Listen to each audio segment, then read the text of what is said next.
Alton Towers Resorts in the United Kingdom has a severe rollercoaster problem, and today we're going to discuss why that is. Welcome back to the Coaster Crazy channel. Please consider dropping a like and a sub if you enjoy the video, as I put a lot of work into these in quite a limited amount of time. Thanks. Now, you might be wondering what I'm on about, and that's a very fair question, because you think, Alton Towers have got loads of amazing roller coasters.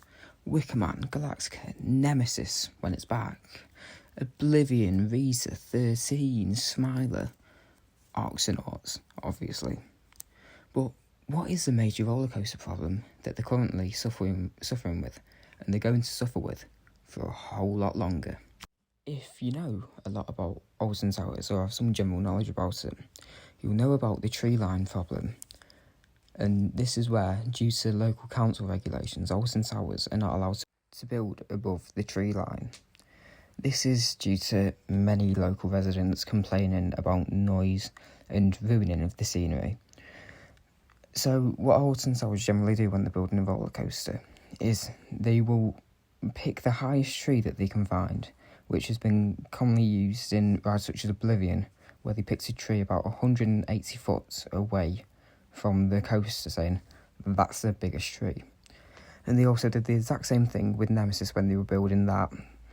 This was an idea created by John Wardley, as he wanted to fit a thrilling coaster in and not have a flop, especially for the first few big coasters that they were making to drive up attendance. And that trend has really just continued, with every ride trying to match at least and potentially beat the next level. The only rides I'd say they really dropped the ball on was 13 and Rita, but that's not the point of the video. So what is Alton Towers' problem? Being the tree limit, and how does that affect them in the future? And it's not what you think about a lack of land where they can build roller coasters. They've got plenty. They're one of the biggest landmass area theme parks you can go to, especially in the UK. It's actually the fact that so many of the roller coasters are terrain based, especially roller coasters such as Nemesis and Oblivion. When building Nemesis, they used hundreds of tons of TNT and dynamite just to be able to fit a fun, exciting, exhilarating layout in. And that wasn't a problem at the time, but these roller coasters are coming to their end of the lifespan, and this has forced Alton Towers to take drastic measures, such as with Nemesis. It was built in 1994. The service life was around 25 to 30 years, and now for the 30th anniversary, they're doing a full retrack, which is very, very nearly done, and they've given it new theming as well. But because they've had to do so much train work, it's very, very difficult to replace them roller coasters. That land's pretty much permanently scarred. You can't just go back and change it. So they're being forced into a situation where they basically just have to retrack. They can't bring in a new ride in that area. And especially with the tunnels, because they had to excavate so much land and it took so long, and they've moved all that now and they've used it in other areas. So they couldn't just dismantle Nemesis and fill it back in order to be able to build a new roller coaster there. And here's the fact that I didn't know before I researched for this video. Nemesis is only 52 foot above the ground level, but the actual elevation change is 104 feet, meaning it goes as far below the ground as it does above it, which is quite startling, because that means there's a lot of mass to put back in, if even possible. And now, I want to move on to Oblivion, which might suffer from this problem even more than Nemesis. Because, yeah, with Nemesis, it's an issue, but realistically, you could probably work around it, maybe. Change the layout, go through different tunnels at different times in a different layout. But Oblivion, being a one-trick pony, it's that one big drop. And because of the tree height limit, which was obviously the beginning of the issue, it meant they could only build 66 foot above ground. And the total drop on Oblivion is 180 foot, which means 114 foot of that is underground. And the rocks that they dug out that even made it possible for Oblivion to become, well, Oblivion.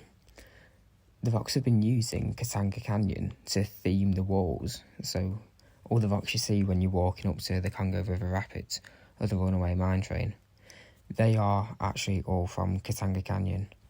But I'd argue that's not even the biggest issue. It's the sheer size of the hole in the ground. Like, what could you actually feasibly do in that hole?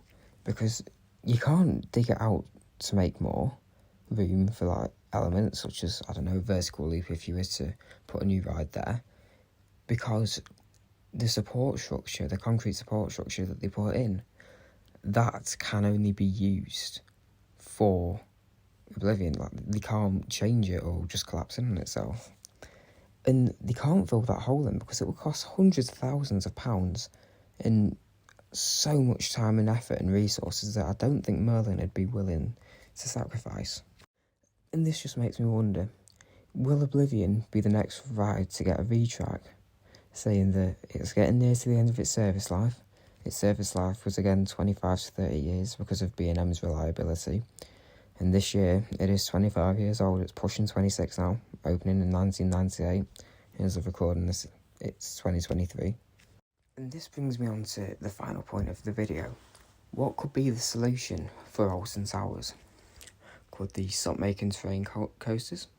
I don't really think that would be an option because everyone loves a terrain coaster. It just makes it more interesting and it makes it feel faster and increases the thrills. Could they keep on digging out massive holes like for the Smiler, where they dug, I think, 30 foot underground to be able to give it enough height to get the speed to complete the layout? But I don't think that's the option. I think Alton Towers will go with a completely different one.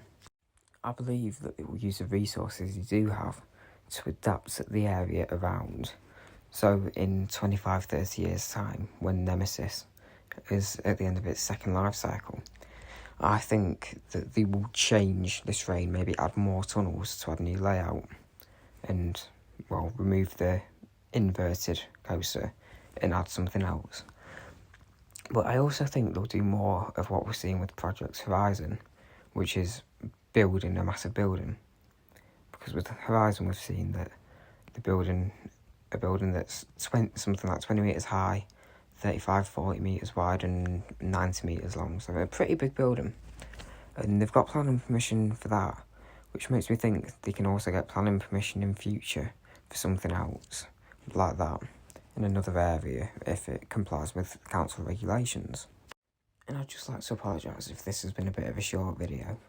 I'm running on limited time and I just had the idea and thought, yes, go and make the video whilst I can. But thanks for watching, and please comment what your thoughts on this are and what you think Alton Towers will do to fix the problem that they've got. Thanks for watching, and thanks for the recent support on these long form videos. I'll see you all next time. Have a lovely day. Please like and sub.